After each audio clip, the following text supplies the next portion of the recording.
Free एक्साइटोन का radius और binding energy find करनी है हमने। मोस्ट इम्पॉर्टेंट टॉपिक है। ट्रांजिशन रेट से भी पहले स्टेप पे ये है, ठीक है। ट्रांजिशन रेट के बाद नहीं मैं बोलूँगी, पहले ही बोलूँगी कि ये इंपॉर्टेंट है, ठीक है। इसके अंदर इस तरीके से है कि हमें पता है कि फ्री एक्साइटोन के पास बहुत सारे होते हैं ये एटॉमिक साइट्स, ठीक है। यहाँ पे मैंने बोला था ये जो छोटे छोटे पॉइंट्स है ये हमारे पास एटॉमिक साइट्स हैं, ठीक है। तो ये फ्री एक्साइटोन था, इसके पास बहुत सारी एटॉमिक साइट्स होती हैं। इसमें तो सिर्फ एक होते हैं ना, इसमें काफ़ी सारी एटॉमिक साइट्स होती हैं। तो हमारे पास इलेक्ट्रॉन और होल के दरमियान का जो डिस्टेंस है वो उसी हिसाब से उतना ही बड़ा होता है। अब अगर हमारे इलेक्ट्रॉन ने जो है वो रिवॉल्व करना है एक ऑर्बिट के अंदर, मतलब वो होल के इर्द गिर्द रिवॉल्व करता रहेगा, तो उसकी वेलोसिटी वी होगी, आर एन उसका रेडियस होगा, ठीक है। और ये सेंट्रीपिटल फोर्स और कूलम फोर्स के ऊपर एक्ट करते हुए इलेक्ट्रॉन जो है वो यहाँ पे मूव करेगा। इन दोनों की वैल्यूज़ को कंपेयर करते हुए और बोहर थ्योरी लगा के हमने इसकी सारी डेरिवेशन करनी है, ठीक है। और इसके अंदर हम लोग रिड्यूस मास के कंसेप्ट को ज़रूर यूज़ करेंगे और साथ हम लोग इसकी ये डेरिवेशन को कंटिन्यू करेंगे। ओके, जो इसकी डेरिवेशन है ना रेडियस की, मैं वो यहाँ से करवाऊँगी, ठीक है। ये सेंट्रीपिटल फोर्स के लिए है, ठीक है। और ये हमारे पास कूलम फोर्स के लिए। इसमें सिर्फ हमने ये चेंजिंग की है यहाँ पर कि एम की जगह हमने म्यू यूज़ करना है ऐसा मास। वी हमारे पास वेलोसिटी है और आर हमारे पास रेडियस है। तो हमने आर एन फाइंड करना है, यही आर एन हमने फाइंड करना है। तो हमने इसको शुरू में ही क्या करना है, हम लोग इसको इस साइड पे कन्वर्ट कर देते हैं, ठीक है। इस ई स्क्वायर को इसकी जगह पे ले जाते हैं और ये वाली सारी टर्म मतलब आर एन को अकेला रख देते हैं और बाकी सारी वैल्यू को हम दूसरी तरफ ले जाएंगे, ठीक है। अब यहाँ पे हमने वी की वैल्यू निकालनी है। ये बोहर जो पोस्टुलेट वगैरह हम लगाएं तो ये वाली वैल्यू निकलती है म्यू वी आर, ठीक है। और इसमें वी इधर रख देंगे और ये एन एच, ये हमारे पास आ जाएगी वी की वैल्यू, ठीक है। अब ये वी की वैल्यू जो है ना वो हमने इस इक्वेशन में पुट करनी है। इस इक्वेशन में पुट करने से पहले ना ये वाली सारी टर्म हम उठा के इधर ले जाते हैं। देखें ये सारी टर्म जो है ना उठा के हमने इक्वल के इस तरफ ले आए। ई स्क्वायर इधर ही रहने दिया, म्यू इधर ही रहने दिया। अब सिर्फ वी स्क्वायर की वैल्यू पुट की है जो कि ये थी एन स्क्वायर एच स्क्वायर और म्यू स्क्वायर और आर स्क्वायर। अब ये आर स्क्वायर और ये आर स्क्वायर कैंसिल, ये म्यू और ये म्यू कैंसिल, ये आर एन साइड पे ही पड़ा रहेगा। हमें कन्फ्यूजन नहीं होगी कि कौन सी चीज़ इधर शिफ्ट करनी है या कौन सा जो है वो टर्म को कट करना है। अब इनके अंदर जब ये सिंपल जो है ना ये टर्म रह जाएगी, ठीक है। ये टर्म रह गई ना, इनमें इसकी सेपरेशन कर लेनी है हमने। एन स्क्वायर सेपरेट कर लिया, ठीक है। 4 pi epsilon not h cut का स्क्वायर ओवर ए स्क्वायर, ये सारी कांस्टेंट टर्म्स थी, ठीक है। इन सब की वैल्यू हमें पता थी। डाइलेक्ट्रिक कांस्टेंट हर मटेरियल का इस तरीके से अलग होता है, मास हर मटेरियल का हमारे पास अलग होता है। तो इस वजह से हमने इसको सेपरेट कर लिया, इसको सेपरेट कर लिया, ठीक है। और ये वाली वैल्यू यहाँ पे हमने रहने दी। अब इस टर्म के अंदर सिर्फ एक एडिशन करनी है कि हमने एम नॉट से मल्टीप्लाई और डिवाइड करवाना है। ये एम नॉट लिखा है, ठीक है। एम नॉट से मल्टीप्लाई और डिवाइड करवाना है। एक दफ़ा एम नॉट यहाँ लिख दिया, एक दफ़ा एम नॉट इसके साथ लिख दिया। इसके साथ एम नॉट लिखने का जो है ना वो फ़ायदा ये हो जाएगा, मतलब इसके साथ थोड़ी यहाँ पे लिखना है। मैंने बाय मिस्टेक पहले ये वाली टर्म लिख दी, फिर ये वाली लिख दी है। इसके साथ डाउनवर्ड में लिखना है और इसके साथ अपवर्ड में लिखना है। जो ये वाली टर्म है ना ये लिखी हुई है मैंने सीधी यहाँ पे। अब इस ये जो ये पूरा ये सारा जो है ये कांस्टेंट ए एच बन जाएगा, ठीक है। और ये वाली जो टर्म है ना ये वैसे कि वैसे नीचे लिख दी। एन स्क्वायर साथ साथ ऐसे ही आ रहा है हमारे पास। अब ये देखें कि अगर हम लोगों के पास ए एच ये टर्म, ये वाली टर्म हमारे पास ए एच आ गई, ठीक है। ये वाली टर्म हमारे पास ए एच आ गई, ये वाली term as it is, n square as it is. तो अगर हम ए एच को इस टर्म से मल्टीप्लाई करवाएं तो ए एक्स बनता है। मतलब ये सारी टर्म मिला के जो है वो हमारे पास ए एक्स बनती है। ए एक्स इंटू एन स्क्वायर हमारे पास रेडियस आ जाता है। ए एक्स क्या है हमारे पास, एक्साइटोन्स बोहर रेडियस, ठीक है। और उसका कोई यूनिट नहीं होता। और ये इस जो ये ए एच है ये हमारे पास 5.29 मल्टीप्लाई बाय 10⁻⁻⁴ इसकी वैल्यू आती है। और ये हमारे पास आर एन आ गया, ठीक है। ये रेडियस हमने फाइंड कर लिया कि इसका ये रेडियस है। अब आगे एनर्जी है। एनर्जी के अंदर काइनेटिक और पोटेंशियल एनर्जी हमने ऐड करनी है। काइनेटिक एनर्जी 1/2 mv² होती है। पोटेंशियल एनर्जी हम ऑलरेडी ये लिख चुके हैं, ये आर स्क्वायर नहीं है, यहाँ पर सिंपल आर आना है, ठीक है। अब ये mu v square over r, ये हमने पहले भी पीछे टर्म हमने ये लिखी थी, ठीक है।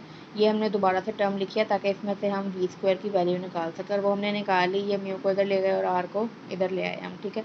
ये हमारे पास वी स्क्वायर की वैल्यू आ गई। अब ये वी स्क्वायर की वैल्यू हमने इसमें मतलब यहाँ पुट कर देनी है। जब हमने इसके साथ यहाँ पुट की है ये वैल्यू तो यहाँ पे आ गया 8, बिकॉज ये 2 4 8 हो जाएगा।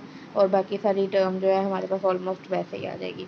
तो ई का स्क्वायर आ गया आर आ गया, मतलब ये वाला टर्म ऊपर, और म्यू ऊपर आ गया था, एक ये म्यू नीचे था पहले से 8 पाई वाला, ठीक है। ये म्यू और ये म्यू आपस में हमारे पास कैंसिल हो गए, और हमारे पास ई नोट ई आर 8 पाई और आर स्क्वायर था, तो ये आर भी इसके साथ कट हो गया, आर स्क्वायर रह गया। ये 8 पाई आया कैसे है हमारे पास, ये सिर्फ इससे आया है। अब ये यहाँ पर एज इट इज़ ये इक्वेशन इसी तरीके से डाउन आ जाएगी, ठीक है हमारे पास। तो ये यहाँ पे आर भी कैंसिल हो गया था, सिंपल ये टर्म बच गई थी कैंसिल कर के सारा कुछ। ये वाली टर्म दोबारा लिख ली। अब ये दोनों टर्म्स हमारे पास जो है ना वो सिंपल आ गई, इनको सिंप्लीफाई करना है किस तरीके से, कैल्शियम लेके एलसीएम लिया, तो ये वाली टर्म हमारे पास डिनोमिनेटर में आ गई सारी, और इधर हमने 2 लगा दिया यहाँ पर। जब हमने यहाँ पे 2 लगाया तो अब हम लोग इसको बोल सकते हैं कि भाई अगर हम लोग सिंपल इस वैल्यू को लें, ई स्क्वायर के साथ नेगेटिव साइन लगा के 8 पाई, मतलब ये पूरी वैल्यू लिख दें, तो ये हमारे पास ई एन के बराबर है, ठीक है। ई एन के बराबर है जो एनर्जी हम लोग ढूंढ रहे थे। अब अगर हमने यहाँ पे तो आर एन का टर्म आ गई ना, ठीक है, यहाँ पे आर एन की टर्म आ गई, उन्होंने यहाँ पे जो है ना आर एन की टर्म ऐड करनी है। तो आर एन का फॉर्मूला भी हम थोड़ी देर पहले ड्राइव करके हटे हैं, यही वाला फॉर्मूला जो है ना वो हमने यहाँ पे पुट कर देना है। ये आर एन की वैल्यू थी जो भी हमने थोड़ी देर पहले जो है वो ड्राइव की है, 4 pi e naught h cut square m naught. मैंने कंप्लीट लिखी है, वो ए एक्स या ए एच की टर्म में नहीं लिखी, मैंने कंप्लीट यहाँ पे मेंशन किया है। हमारे पास ये सारी टर्म्स उसमें शामिल होती हैं, उसकी वजह क्या है, ताकि हम लोग यहाँ पर इजीली इन वैल्यूज़ को पुट कर सकें। अब मैंने सारी वैल्यूज़ को इधर इस तरीके से पुट कर लिया है। ये यहाँ से ई स्क्वायर एम नॉट और एम नॉट कैंसिल हो गया, तो ई स्क्वायर और यू ऐसे ही लिख दिया, और बाकी 1 2 3 4 5 5 टर्म्स ये हैं, 6 7 8 9 10 और ये 11 टर्म्स बनती हैं। तो 1 2 3 4 5 6 7 8 9 10, एक टर्म कम है शायद, मैंने वहाँ पे कोई चीज़ ज़्यादा गिनी हुई है, लेकिन पूरी हैं। 4 8 32 आ गया, एच स्क्वायर वैसे का वैसे ही आ गया, एन स्क्वायर वैसे का वैसे ही आ गया, ई नोट और ई आर दोनों स्क्वायर बन गए, पाई का भी हमारे पास स्क्वायर बन गया। अब यहाँ पे फिर से वही काम, एम नॉट को मल्टीप्लाई और डिवाइड करवाया है, ठीक है। और वही टर्म्स जो हमने रेडियस में साइड पे की थी ना, ई नॉट वाली साइड पे कर ली थी, बिकॉज वो कांस्टेंट है, एच कट स्क्वायर कांस्टेंट है, पाई की वैल्यू पता है, 32 की वैल्यू पता है, मास की वैल्यू पता है, इलेक्ट्रॉन की वैल्यू पता है, ये सारी हमने सेपरेट लिख ली, और जो बच गया वो हमने यहाँ लिख लिया, इसको हमने आर एच बोल दिया।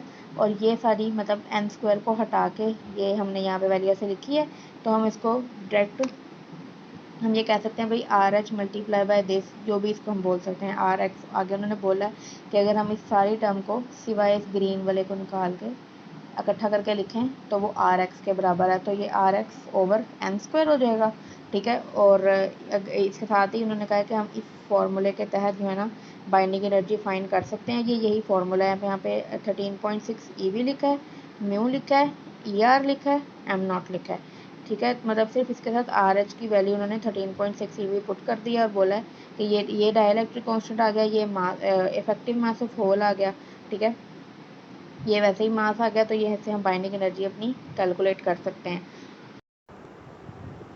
ओके, अब यहाँ पे हम लोगों ने जो इस पीडीएफ से भी कंफर्म करना है, ठीक है, वो इस तरीके से है। यहाँ पे रेडियस की वैल्यू मैंने सेम फाइंड की है, मैं आपको यही कंफर्म करना के लिए पीडीएफ दिखा रही हूँ, ठीक है। इसके अंदर ऐसे हमारे पास जो ए एच था यही निकला था, ठीक है, 4 पाई एप्सिलॉन, और जो हमने कांस्टेंट थे उनको सेपरेट करके बोला था, रेडियस में भी और एनर्जी में भी, दोनों में हमने इनको कांस्टेंट्स को अलग करके उसमें आर एच बोल दिया था, इसमें ए एच बोल दिया, और जो बाकी टर्म्स बच गई एन स्क्वायर को साइड पे कर दो, ठीक है। ये टर्म थी ए एक्स को ए एच और इस टर्म को मिला के उन्होंने ए एक्स बनाया, ठीक है, आगे इक्वेशन में ए एच और इस टर्म को मिला के देखें, और अगर उसके साथ एन स्क्वायर जो सेपरेट लिखा हुआ था वो मल्टीप्लाई करा दें तो हमारे पास आर एन की वैल्यू बन जाती है।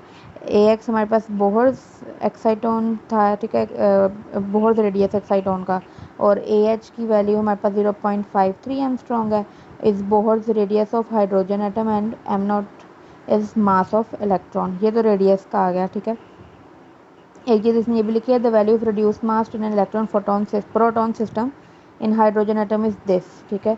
रिड्यूस मास की वैल्यू हाइड्रोजन एटम के अंदर ये होती है 0.9995 एम नॉट। ये बाकी हम लोग कर चुके हैं। ये एनर्जी आ गई। अब ये एनर्जी के अंदर भी देखें, पहले काइनेटिक एनर्जी, पोटेंशियल एनर्जी, उसके बाद हम लोगों ने सिंपल वो v² की वैल्यू कैलकुलेट करके वो पुट की है, तो यहाँ पे 8 पाई और ये वाली वैल्यू होगी। एलसीएम लिया, ये टर्म आ गई और इसको हमने en बोल दिया है। यहाँ से हमने rn की वैल्यू, क्योंकि en फाइंड किया था, यहाँ पे e था, जब इधर n पुट किया, तो साथ इधर भी n पुट किया, यहाँ पे r के साथ भी, ठीक है। तो ये इस तरीके से मेंशन कर दिया। आर एन की वैल्यू जो थी वो हमने अभी रेडियस की कैलकुलेट की थी, वो ये आई थी। हमने सिंपल वैल्यू पुट कर देनी है उसकी और ये इक्वेशन हमारे पास आ जाएगी। और जैसे हमने लास्ट में उसमें एम नॉट और एम नॉट के साथ मल्टीप्लाई करवाया था, ताकि हम इस तरह का कोई ए एच या आर एच जैसा कोई कॉन्स्टेंट जो है वो इंट्रोड्यूस करा सकें, तो इसमें भी हमने बिल्कुल सेम उसी तरीके से किया। और लास्ट पे हमने आर एच वाली टर्म और सिंपल जो कॉन्स्टेंट हमें नहीं पता था वो वाली टर्म को इकट्ठा करके n² को सिर्फ सेपरेट करके वही आर एक्स वाली टर्म निकाली है। और म्यू आर एच वो हमने आर एक्स को भी एक्सप्लेन कर दिया, ठीक है।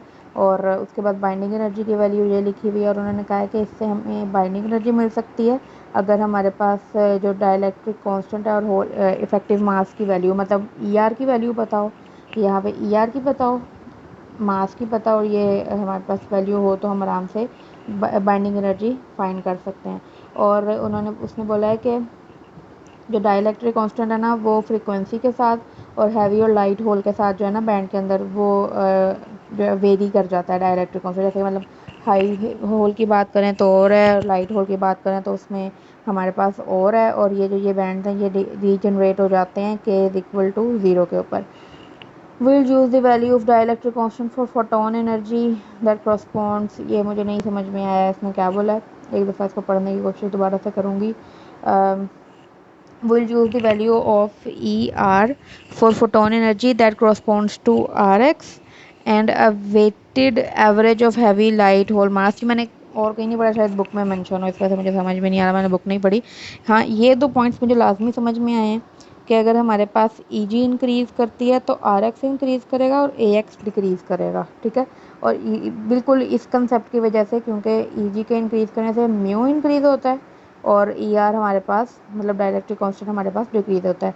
ई जी मतलब बैंड गैप जितना बड़ा होता जाएगा, वाइड होता जाएगा, उतनी हमारे पास डाइलेक्ट्रिक कांस्टेंट की वैल्यू कम होती जाएगी। ये यहाँ पर उसने बताया इन insulator band gaps greater than about 5 electron volt become comparable to unit cell size and W model, मतलब कि जो फ्री इलेक्ट्रॉन मॉडल है वो नो लॉन्गर वैलिड, मतलब वो वैलिड नहीं रहेगा। और अगर हमारे पास नैरो गैप है, ठीक है, सेमीकंडक्टर्स के अंदर जैसे होते हैं, तो r x is so small कि हमारे लिए फ्री एक्साइटोन को जो है वो ऑब्जर्व करना ही बहुत मुश्किल हो जाएगा। मतलब बहुत पतला होगा तब भी मसला, बहुत ज़्यादा होगा तब भी मसला है। तो हमारे जो बैंड गैप है उसको इतनी वैल्यू का होना चाहिए, approximately equal to 1 to 3 electron volt, तभी हम लोग जो है ना फ्री एक्साइटोन को ऑब्जर्व कर सकते हैं। लास्ट के ऊपर इंपॉर्टेंस ऑफ एक्साइटोन है, इंपॉर्टेंस के अंदर है कि सेमीकंडक्टर्स जो है ना उसके अंदर ये पाए जाते हैं लो टेम्परेचर में, ठीक है।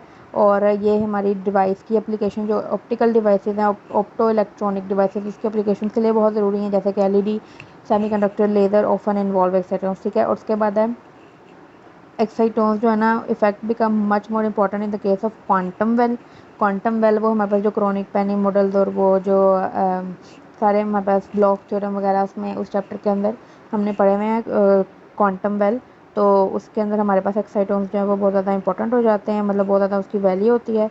Super lattices and devices based on this deliberately structured materials, ये लिखा हुआ है।